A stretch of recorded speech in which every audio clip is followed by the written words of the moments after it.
자, 오늘 말씀의 제목 같이 한번 따라해 봅시다. 모래성 인생. 예, 철옹성 인생. 네, 네. 우리 성도님 여러분, 그리고 우리 청소년 여러분, 해수욕장 바닷가에 가보신 적 있으신가요? 예, 우리 조금만 차를 타고 가면 우리 강릉에 경포대가 있죠. 그리고 또 양양해수욕장이 있고요. 얼마나 우리 바닷가, 동해 바닷가가 참 아름답습니까? 그곳에서 해변에 놓여 있는 엄청난 모래를 가지고 바닷물로 이겨서 모래성 쌓기 놀이를 해보신 적 있으십니까? 우리 성도님들도 그런 적이 있으신가요? 이번에는 여름에는 어떤 일이 있어도 좀 바닷가에 한번 가셔가지고 모래성을 좀 한번 쌓아보시기를 바랍니다. 그리고 우리 젊은 3040 부부들은 나 잡아봐라도 한번 좀 해보시고, 예, 그렇게 즐거운 시간을 가지시기를 축복합니다. 자, 그런데 모래로 성을 쌓고요, 그리고 또 길을 만들고, 그리고 모래로 마을을 만드는 놀이는 정말 재미있죠. 하지만 아무리 크고 높은 멋진 모래성을 쌓는다 하더라도 그 성은 바람이 오고 그리고 파도가 한번 몰아치면 무너지고 말게 되어 있습니다. 여러분, 이러한 삶을 사는 사람들이 있어요. 반대로 여러분, 무엇을 하든지 하나님의 은혜 가운데에서 정말 저게 될까 하지만 그러나 하나님께 의지하고 기도해서 견고한 인생, 견고한 철옹성 같은 그러한 삶을 사는, 든든히 세워지는, 무너지지 않는 사람들이 있습니다. 저는 무너지는 모래성을 보면서 이런 생각을 해보았습니다. 세상에는 수많은 사람들이 계획을 하면서 살아가지. 어떤 사람의 계획은 헛되고 무너지고 말지. 기업만 도산하는 것이 아니라 사람도 파산할 수가 있구나. 반면 어떤 사람은 계획을 하는데 삶 속에서 이루어지고, 그리고 또 어떤 사람은 멋지게 사는 것 같아도 인기를 끌다가도 어느 한순간에 와르르 무너지기도 하고, 어떤 사람은 어려움을 꿋꿋하게 견뎌내며 든든히 서기도 하지. 그렇다면 어떻게 해야 우리는 이 세상 속에서, 고난 속에서도 든든히 서나가고 그리고 무너지지 않고 우리의 계획이 삶 속에서 이루어질 수 있을까? 혹시 이런 질문을 가지신 성도님들 여기 계신가요? 그렇다면 정말 오늘 이 부활주일 오후 예배 잘 나오셨습니다. 왜냐하면 이 질문에 대해서 우리 아버지 하나님께서 정확한 해답을 우리가 함께 읽은 본문 성경 창세기 11장 1절에서 9절 말씀을 통해 제시해주고 계시기 때문입니다. 우리 함께 오른손을 들고 한번 외쳐볼까요? 살아계신 하나님 앞에서 겸손하고 순종하라. 우리 청소년들도 왔으니까 우리 손 한번 털고 같이 한번 해봅시다. 살아계신 하나님 앞에서 겸손하고 순종하라. 자, 우리 같이 연속 동작으로 해볼게요. 시작. 살아계신 하나님 앞에서 겸손하고 순종하라. 마지막으로 한 번 더요. 시작. 살아계신 하나님 앞에서 겸손하고 순종하라. 아멘. 자, 우리 같이 함께 오늘 본문 말씀을 살펴보도록 하겠습니다. 처음에는 말과 글이 하나였다고 그렇게 이야기를 하고 있습니다. 우리 창세기 11장 1절 말씀 같이 한번 읽어볼까요? 같이 읽습니다. 시작. 온 땅의 언어가 하나요, 말이 하나였더라. 여러분, 그렇게 보니까 우리 말은, 글은 하나님께서 우리 인간들에게 주신 선물이에요. 짐승은 말하나요, 말하지 않나요? 짐승 말하나요, 말하지 않나요? 구관조, 앵무새 말하나요, 안 하나요? 말해요, 안 해요? 여러분, 구관조한테 내가 쏠게, 앵무새 내가 쏠게, 이거 50번 말하면 따라합니다. 내가 쏠게, 내가 쏠게. 그런데 이게 말하는 걸까요? 언어 철학자 비트겐슈타인이라는 사람은 이렇게 얘기를 했어요. 그 사람의 말의 배경을 모르면 말하는 것이 아니다. 그러니까 예를 들어서 내가 쏠게, 한번 따라해 볼까요? 내가 쏠게. 내가 쏠게라는 말을 앵무새가 했다고 해서 여러분, 내가 긴 양궁 활을 들고 내가 쏠게 하고 화살을 팍 놓으면서 쏘는지, 아니면 여러분하고 제가 여기 맛있는 떡볶이집 우리 청년다방에서 맛있게 우리 통오징어 떡볶이를 먹었다고 한번 생각해 봅시다. 먹고 나서 제가 딱 자리를 일어나 가지고서는 지갑을 꺼내 들고 카운터에서 지갑을 꺼내 들고 내가 쏠게 하면 그건 뭐예요? 내가 쏠게는 총 쏜다는 거예요? 활 쏜다는 거예요? 뭐예요? 돈을 지불한다는 거잖아요. 여러분, 이 말귀를 알아들어야죠. 그렇죠? 말귀를 알아들어요. 만약에 이 앵무새한테 내가 쏠게라는 말을 했어요. 그러면 내가 쏠게라는 말을 따라 했는데 그 앵무새가 내가 활을 쏘는지, 그리고 그 음식을 먹고 음식점에서 돈을 지불하는지 알아요, 몰라요? 모르면은 말하는 게 아니에요. 그거는 말하는 게 아니라 소리를 따라한 것입니다. 소리를 따라한 거죠. 그죠? 그렇기 때문에 그것은 말하는 것이 아닙니다. 그렇게 따져보면 여러분, 진화로는 이건 맞지가 않아요. 어디 원숭이 조상에서 인간으로 이렇게 진화가 됐다는 그것은 말이 맞지가 않습니다. 우리 하나님은 사람을 만들고 짐승은 짐승대로 만들고 말할 수 있도록 그렇게 해주신 거죠. 우리 유학을 갈 때 토플 시험을 칩니다. 유학 시험에 토플 시험이 있는데 이런 말을 이해하는지 이런 시험을 치러요. 그러니까 이런 뜻이죠. 어떤 예쁜 우리 여학생들이 있어. 우리 효신교회 우리 청년부 같은 우리 굉장히 예쁜 여학생들한테 어떤 남학생이 영화 티켓을 갖고 와서 이렇게 말했어요. 영화 티켓 2개 있는데 오늘 조금 있다가 저녁 때 영화 보러 갈래? 영화 보러 가자. 그렇게 말했을 때 여자가 뭐라고 얘기하냐면 밖에 비가 오는데, 그러면은 정답이 뭘까요? 1번 밖에 비가 주룩주룩 내리고 있다. 2번 밖에 가수 비가 오고 있다. 3번 나 너랑 같이 안 간다. 다시요. 우리 효신교회 예쁜 청년들 우리 여자분들이 이렇게 있는데 말이죠. 거기에서 어느 한 남학생이 와가지고 티켓 2개, 영화 티켓을 딱 주면서 우리 영화관 같이 갈래? 영화 볼래? 그러면서 그랬었을 때 여러분, 우리 청소년들, 여학생들이 그렇게 얘기했어요. 밖에 비가 오는데. 자, 정답은 1번 밖에 비가 주룩주룩 내리고 있다. 2번 밖에 가수 비가 오고 있다. 3번 나 너랑 영화관 안 간다. 정답은? 정답은 3번이에요. 나 너랑 안 간다는 뜻이에요. 알겠어요? 비가 온다는 말이 똑같은 말이 아니에요. 배경에 따라서 천지 차이예요. 나 너랑 가고 싶지 않아서 밖에 비가 오는데 지금 구실을 대고 있는 거잖아요. 여러분, 이 언어 하나만 가지고서도 이건 진화는 성립이 되지 않는 것입니다. 자, 그런데 온 세상에 이제 말과 글이 하나였단 말이에요. 근데 노아의 후손들이 이제 홍수 후에 계속 동쪽으로 가다가 시날이라는 땅에 딱 멈추게 됩니다. 그리고 그 시날 땅은 바벨론, 지금의 이라크 지역입니다. 거기에서 이제 멈추고 정착을 하는데 거기에서 유명한 발명품을 하나 만들어내요. 무슨 발명품일까요? 우리 같이 함께 읽도록 하겠습니다. 창세기 11장 3절 말씀 같이 함께 읽겠습니다. 시작. 서로 말하되 자 벽돌을 만들어 견고히 굽고 이에 벽돌로 돌을 대신하여 역청으로 진흙을 대신하고. 그렇습니다. 여러분, 이 벽돌은 어떻습니까? 역청이라는 것과 더불어서 이 벽돌 말이죠, 굉장한 인류의 발명품이었어요. 진흙을 이겨가지고 햇볕에 말린 것과는 완전히 다르게 이 벽돌은요, 비가 와도 부식되지 않는 그러한 것이었습니다. 수백 년이 지나도 끄떡없는 성과 건물을 지을 수가 있게 되었습니다.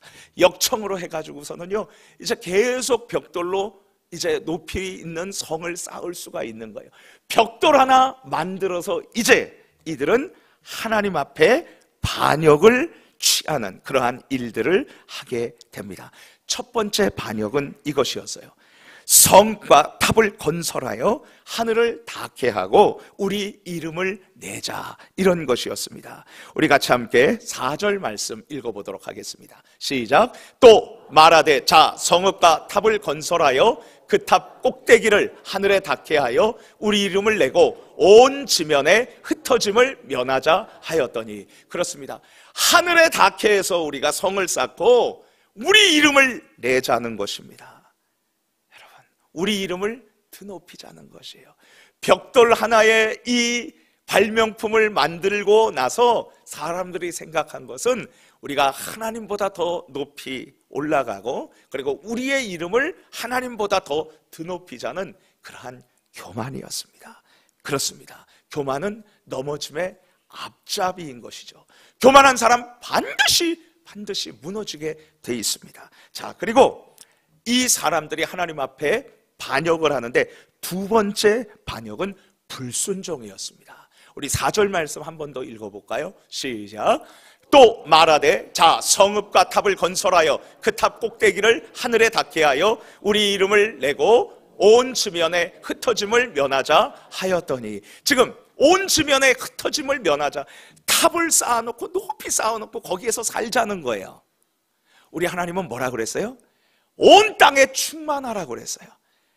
땅 끝까지 가고 그리고 사람들이 그곳에서 번성하고 충만하게 살기를 하나님께서 원하셨던 것입니다. 그런데 지금 이 바벨탑을 쌓는 사람들은 아마 홍수의 두려움이 있었던 것 같아요. 성을 높이 쌓고 그리고 거기에서 우리가 이름을 내면서 한 곳에 머물러서 그래서 흩어짐을 면하자는 것입니다. 지금 창세기 10장 마지막 단어는 홍수라고 그렇게 끝납니다. 홍수로 끝나서 이제 11장에 와서 보니까 그들은 그 홍수에서 스스로 살아남기 위해서 하나님께서 다시는 물로 홍수로 멸하지 않는다고 무지개 언약을 주셨음에도 불구하고 사람들은 두려웠던 모양이에요. 그리고 탑을 쌓아놓고 그리고 거기에서 하늘까지 놓고 우리의 이름을 내세우고 그리고 우리는 흩어짐을 면하자, 여기에서 우리 같이 살자, 생육하고 번성하라는 하나님의 이 말씀에 정면으로 도전하는 모습을 우리는 여기에서 볼 수 있습니다. 자, 여러분, 여기에서 잠시 우리들의 모습을 한번 생각해 보도록 해요. 우리들은 어떠한 세대에 살고 있습니까? 하나님 앞에 반역하는 세대에 살고 있습니다. 우리 하나님 앞에 반역하는 것을 제가 세 가지만 조금 말씀을 드릴게요. 한번 생각해 보세요. 첫 번째는 여러분, 낙태입니다. 낙태. 우리 사람들이 가장 많이 죽어가는 전쟁터는 어머니의 자궁입니다. 지금 낙태가 그렇게 심각해요. 지난 2024년 3월 4일 날 프랑스 의회에서 여성이 낙태할 자유를 헌법에 기록하고 명시하는 개정안을 승인했어요. 낙태를 합법화한 지 50년 만에 아예 프랑스에서는 이 낙태는 우리들의 마음이다, 이 헌법에다가 제정을 해버렸다는 것입니다. 상원의원과 하원의원 프랑스 사람들이 베르사유 궁전에서 합동회의를 열어서 이제 헌법 개정안에 투표를 해가지고서는 찬성 780표 그리고 반대 72표의 압도적인 표차로 그렇게 가결을 처리해버렸습니다. 개헌에 따라서 이제 프랑스 헌법에 제34조에 이렇게 기록되어 있습니다. 여성이 자발적으로 임신을 중단할 수 있는 자유가 보장되는 조건을 법으로 정한다. 여러분, 생명은 하나님께서 주신 것입니다. 우리가 좌지우지할 수 있는 것이 아니에요. 생명을 내가 마음대로 낳고 안 낳고 이렇게 하는 것은 그것은 하나님께 대한 도전입니다. 여러분, 이 세대가 얼마나 하나님 앞에서 지금 멀리 나가고 도전하고 반역하고 있는 세대인지를 우리가 이것을 통해서 단적으로 알아볼 수 있는 것입니다. 두 번째로 자살입니다. 자살. 여러분, 자살을 거꾸로 해서 우리 따라해 봅시다. 살자. 자살 생각하면 이병주 목사 얼굴이 꼭 생각이 나야 돼요. 이거 보시면서 저를 다 보세요. 눈빛을 한번 좀 봐주시고. 설교는 눈으로 듣는 것입니다. 자살 생각날 때마다 뭐라고 그래요? 살자! 거꾸로 살자. 할렐루야. 여러분들 정말 아름답게 살기를 축복합니다.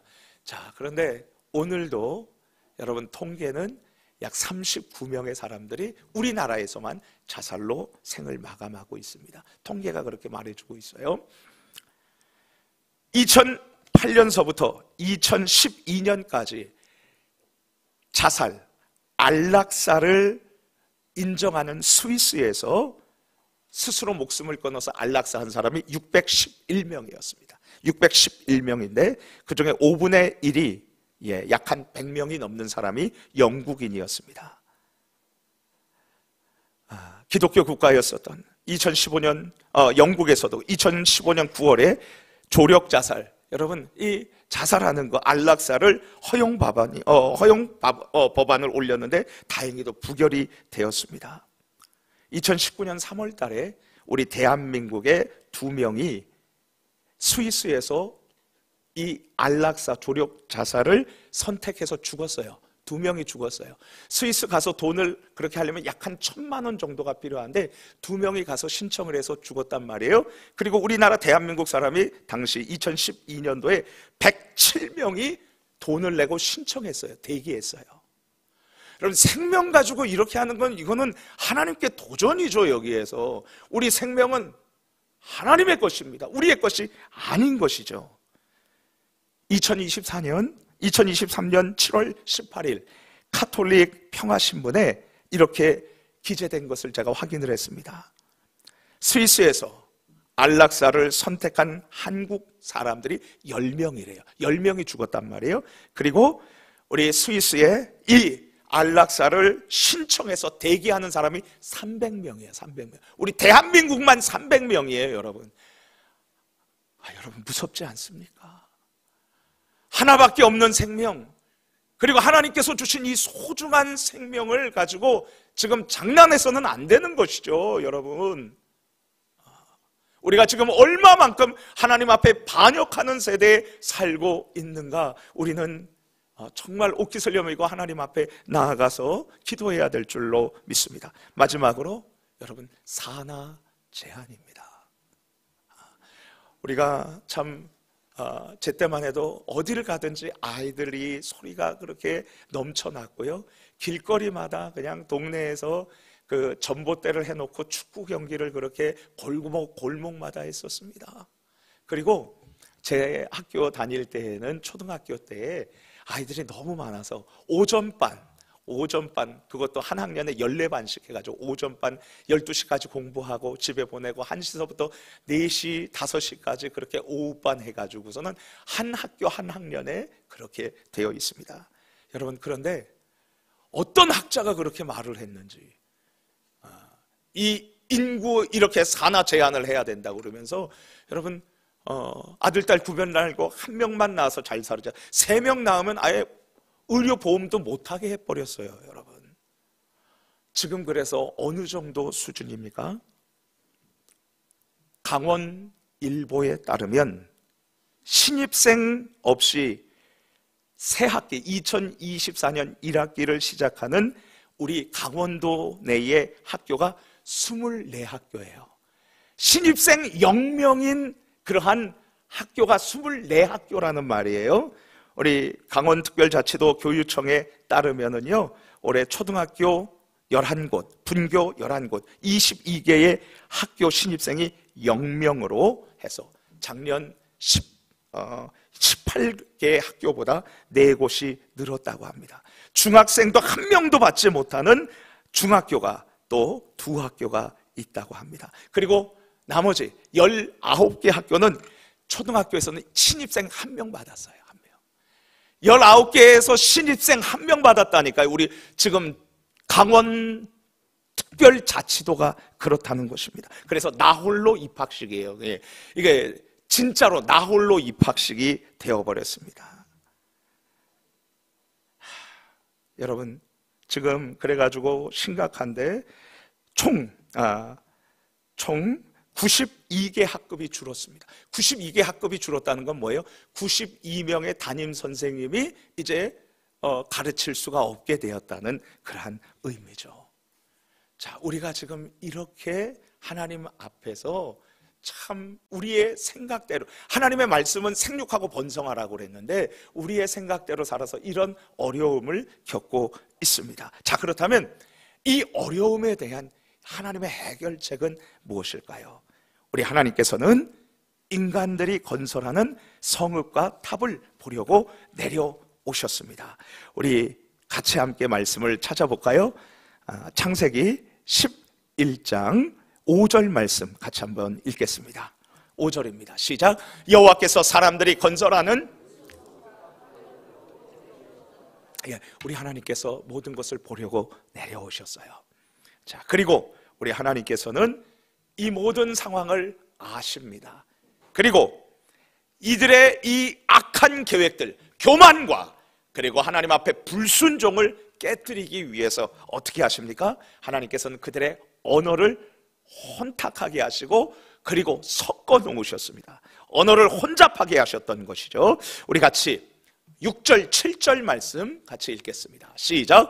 여호와께서 이르시되 이 무리가 한 족속이요 언어도 하나이므로 이같이 시작하였으니 이후로는 그 하고자 하는 일을 막을 수 없으리로다. 자, 우리가 내려가서 거기서 그들의 언어를 혼잡하게 하여 그들이 서로 알아듣지 못하게 하자 하시고, 하나님께서는 이 하나인 언어를 뒤섞어서 혼잡하게 만드신 거죠. 그래서 자, 꼭대기 성 위에서 물 좀 갖고 올라와 그러면은 그 말을 알아듣지 못하고서는요, 물을 갖고 내려간다든지, 이렇게 언어가 절대 통하지 않게 되었습니다. 언어가 통하지 않고 마구마구 뒤섞이니까 어떻게 했습니까? 이 높은 도시를 건설하고 자기 이름을 내고 그리고 여기에서 머물러서 정착하고 흩어지지 말자 이랬었던 계획이 완전히 무너지게 되었습니다. 우리 8절 말씀 같이 한번 읽어볼까요? 8절입니다. 시작. 여호와께서 거기서 그들을 온 지면에 흩으셨으므로 그들이 그 도시를 건설하기를 그쳤더라. 도저히 이 건물을 짓지 못하게 되었습니다. 바벨탑을 짓지 못하게 된 것이죠. 하나님께서는 이 인간들의 잘못된 계획, 교만하고 그리고 불순종의 계획을 깨뜨리십니다. 그리고 나서 어떻게 하십니까? 하나님께서는 그들을 다 흩으셔서 생육하게 번성하도록 하나님의 계획을 이루십니다. 우리 9절 말씀 같이 읽겠습니다. 시작. 그러므로 그 이름을 바벨이라 하니 이는 여호와께서 거기서 온 땅의 언어를 혼잡하게 하셨습니다. 여호와께서 거기서 그들을 온 지면에 흩으셨더라. 아멘. 그들을 흩어버렸어요. 그리고 나서 하나님께서는 어떻게 하십니까? 한 사람을 부르십니다. 그리고 그 한 사람을 한 민족이 되게 하시고 그리고 거대한 하나님의 나라가 되도록 하나님께서는 한 사람을 캐스팅하십니다.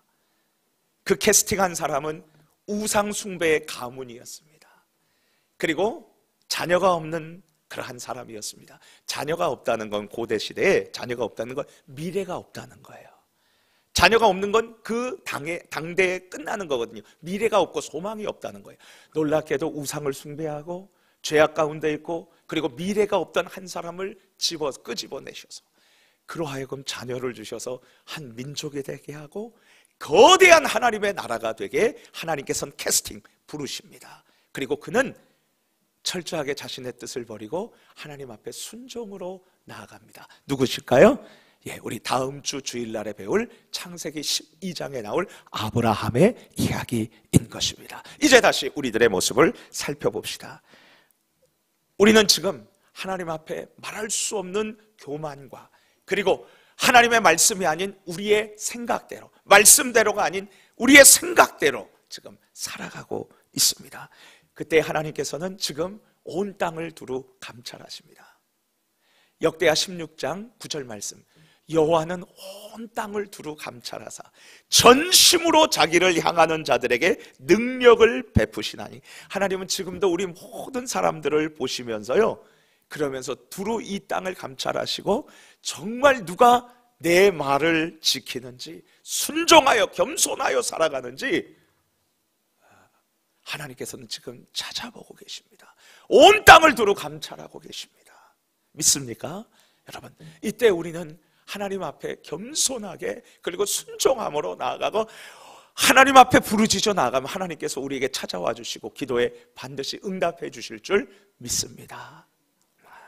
그래요? 그리고 우리 하나님께서는 인간의 모든 교만한 계획을 무너뜨리십니다.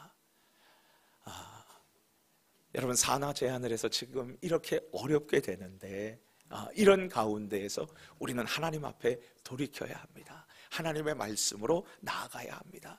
그리고 자살이 높아지는 이때에 우리는 어떻게 해야 됩니까? 생명을 귀중히 여기고 생명은 하나님의 손에 달려있는 것임을, 우리 것이 아니라 하나님의 것임을 생각하면서 하나님 앞에 끝까지 순종하며 주님 주어진 삶을 사명을 다하며 살겠습니다. 이러한 자세가 우리 모두에게 필요할 줄 믿습니다. 여러분, 낙태도 그렇습니다.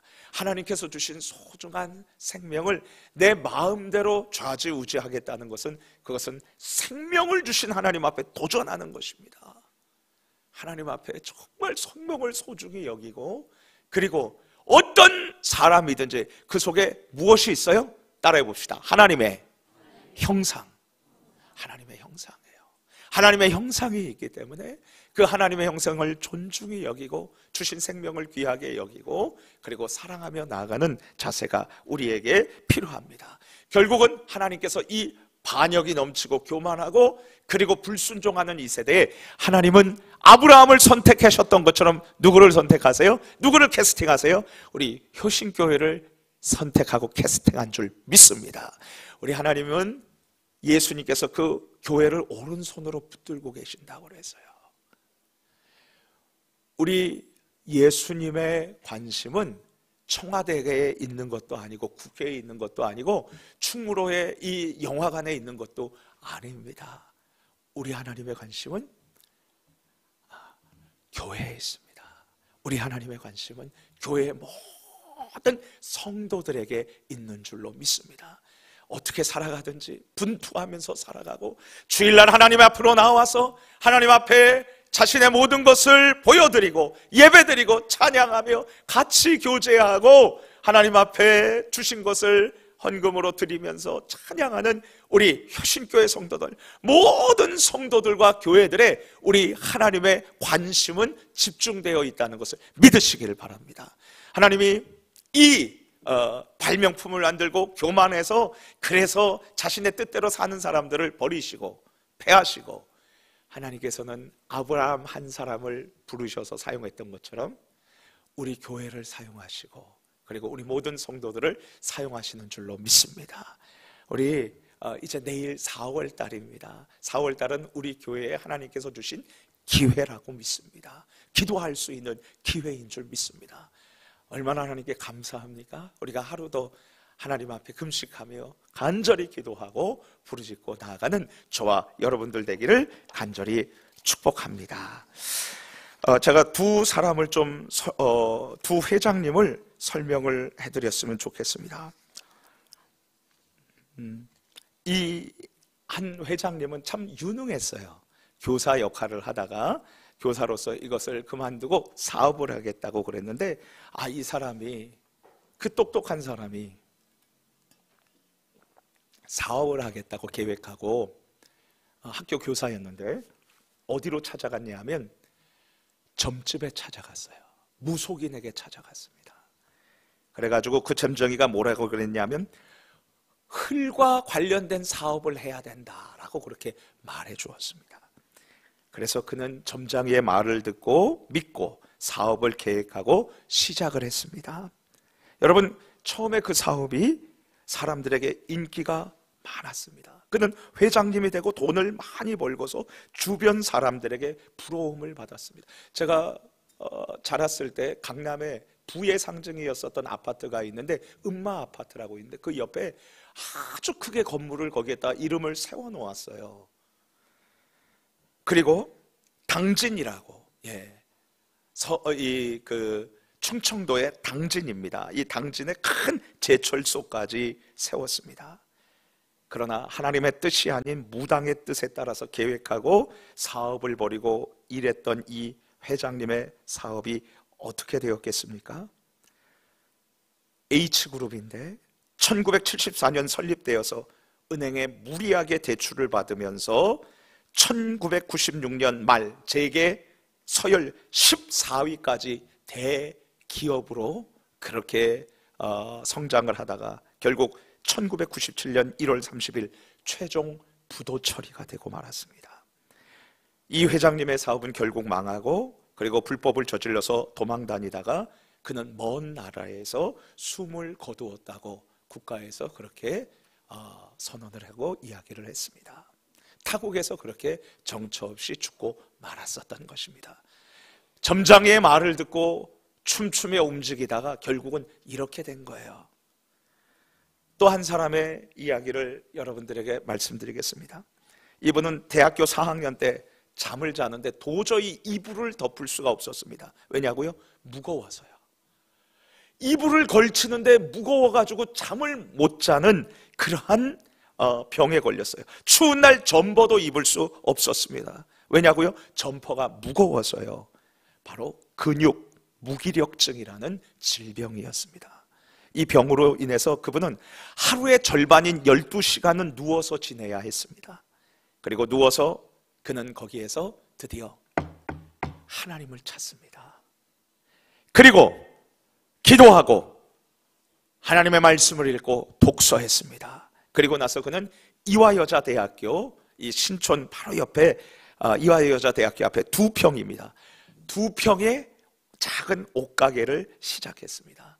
2평이었지만 최선을 다해서 기도하고 하나님을 의지하고 겸손히 말씀에 순종해서 그래서 정직하게 일했습니다.